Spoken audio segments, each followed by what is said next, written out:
Good morning all of you. आज की जो हमारी क्लास रहेगी डीएलएड की क्लास रहेगी। साइंस की क्लास में आज हम पढ़ने वाले हैं पॉलिनेशन। पॉलिनेशन का हिंदी में मतलब क्या होता है? परागण। परागण क्या होता है, किस प्रकार से होता है, ठीक है। इसके टाइप्स कितने हैं? जैसे इसके टाइप्स परागण के दो प्रकार हैं, एक तो सेल्फ पॉलिनेशन, दूसरा है आपका क्रॉस पॉलिनेशन। सेल्फ पॉलिनेशन का मतलब स्वपरागण और क्रॉस पॉलिनेशन का मतलब होता है पर परागण, ठीक है। फिर जो क्रॉस पॉलिनेशन है उसके भी चार प्रकार होते हैं, एक हेरकोगेमी, सेकंड होता है सेल्फ स्टेरिलिटी, थर्ड होता है आपका डाइकोगेमी और फोर्थ होता है आपका हेटेरोस्टाइली, ठीक है। इन सब के बारे में आज हम पढ़ेंगे कि पॉलिनेशन होता क्या है। सबसे पहले तो ये जानना जरूरी है। तो पराग कणों के पुष्प के पुंकेसर से वर्तिकाग्र पर पहुंचने की क्रिया क्या कहलाती है? परागण कहलाती है।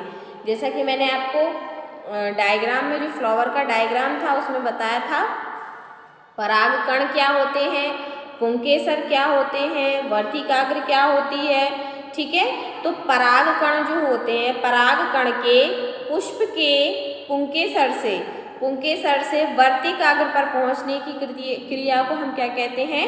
पॉलिनेशन कहते हैं या परागण कहते हैं। जब पराग कण एक ही पुष्प के वर्तिकाग्र पर पहुंचते हैं, मतलब उसी पुष्प का परागकण उसी पुष्प की वर्तिकाग्र पर गिरता है, तब हम उसको बोलते हैं सेल्फ पॉलिनेशन, ठीक है।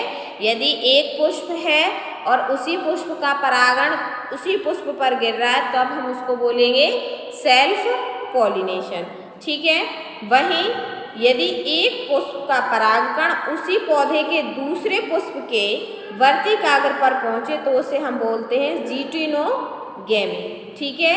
यदि यह क्रिया परागण कहलाती है, यदि पुष्प के परागकण उसी पौधे पर पहुंच रहे हैं किसी दूसरे फूल पर, तो उसको हम बोलते हैं जीनोटोगेमी। जबकि एक पौधे के पुष्प से परागकण दूसरे पौधे के पुष्प पर पहुंचे तो हम उससे बोलते हैं जीनोगेमी।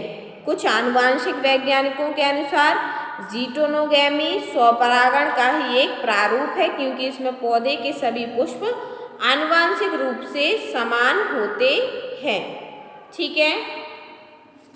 देखिए, मैं आपको थोड़ा सा और अच्छे से समझा देती हूँ कि सेल्फ परागण क्या होता है, पर परागण क्या होता है। सेल्फ परागण होता है, मान लीजिए आपका गुड़हल का प्लांट्स है, एक प्लांट है, उसमें दो फूल खिले हैं, ठीक है।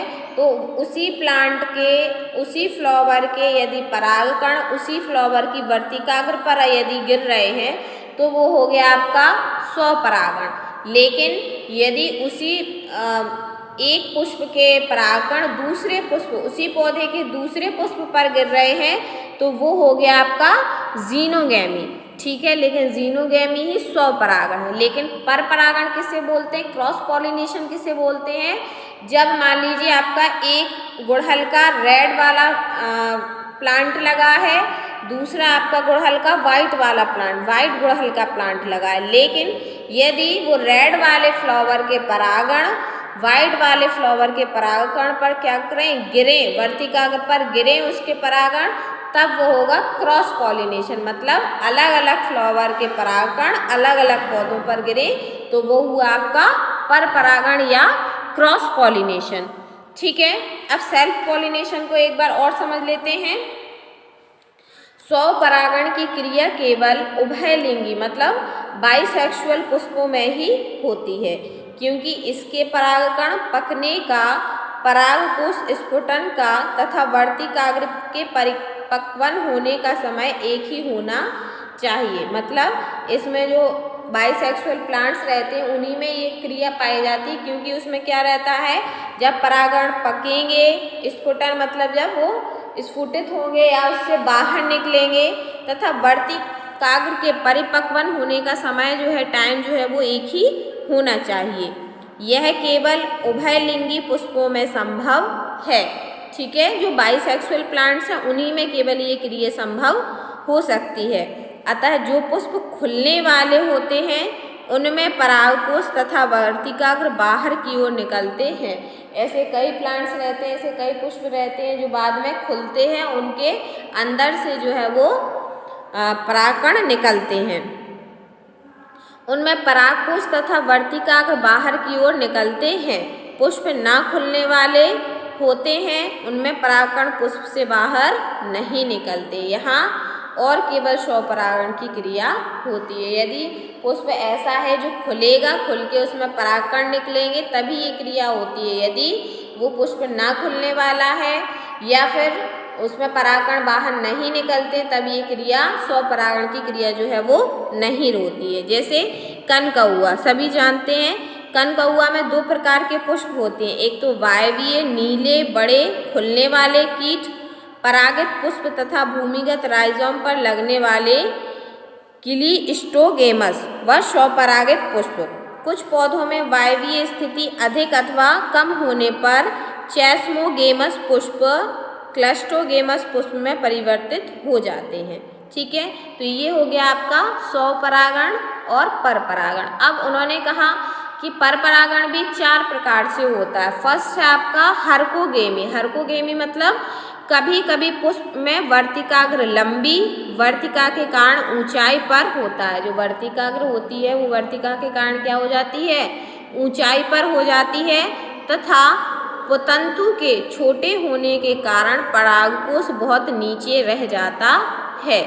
ठीक है, अतः स्वपरागण संभव नहीं हो पाता है, इसे हरकोगेमी कहते हैं। जैसे ग्लोरियोसा तथा आइपोमिया आदि। इसमें क्या रहता है, जो परागकण है वो बाहर नीचे की तरफ रह जाते हैं, इसलिए इनमें क्या नहीं हो पाता, स्वपरागण नहीं हो पाता, अर्थात इसमें क्या होता है, परपरागण।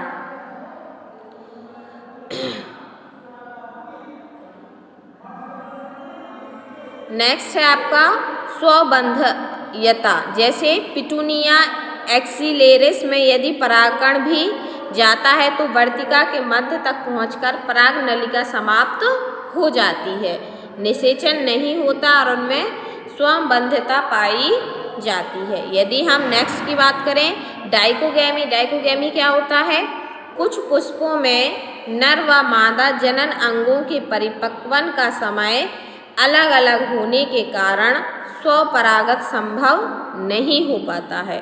जैसे सैक्सीफ्रेगा तथा इम्पेटियंस, ये क्या है, आपके वृक्षों के नाम है, प्लांट्स के नेम हैं। ठीक है, नेक्स्ट है आपका हिस्ट्रोस्टाइली। हिस्ट्रोस्टाइली मतलब विषम वर्तिकी। विषम वर्तिकी समझ में ही आ रहा है कि अलग अलग वर्तिका इनमें पाई जाती है। जब पुष्प में वर्तिका तथा पुंकेसर की लंबाई अधिक मिश्र होती है, स्वपरागण नहीं हो पाता है, परंतु यदि पुतंतु लंबा हो तो परागकण काफ़ी बड़े हो जाते हैं और वर्तिकाग्र पर बहुत छोटा या पतला होता है, जिस कारण से स्वपरागण नहीं हो पाता। इसलिए इनमें क्या होता है, फिर क्रॉस पॉलिनेशन ही इनमें पाया जाता है। अब नेक्स्ट जो हमारी क्लास रहेगी उसमें हम पढ़ेंगे जो परागण है वो किन किन चीज़ों के माध्यम से होता है, वायु के माध्यम से, जल के माध्यम से, कीट परागण, पक्षी परागण, घोंघा, चींटी। ठीक है, जिन चीज़ों के द्वारा परागण होता है उनके बारे में हम नेक्स्ट क्लास में जो है वो डिस्कशन करेंगे। तो आज की क्लास में इतना ही। नेक्स्ट क्लास में हम परागण की जो विधियाँ हैं, कितनी प्रकार से कौन कौन उनमें परागण के लिए सहायक होता है, हेल्प करता है, ठीक है, उसके बारे में जानेंगे, चर्चा करेंगे। Thank you.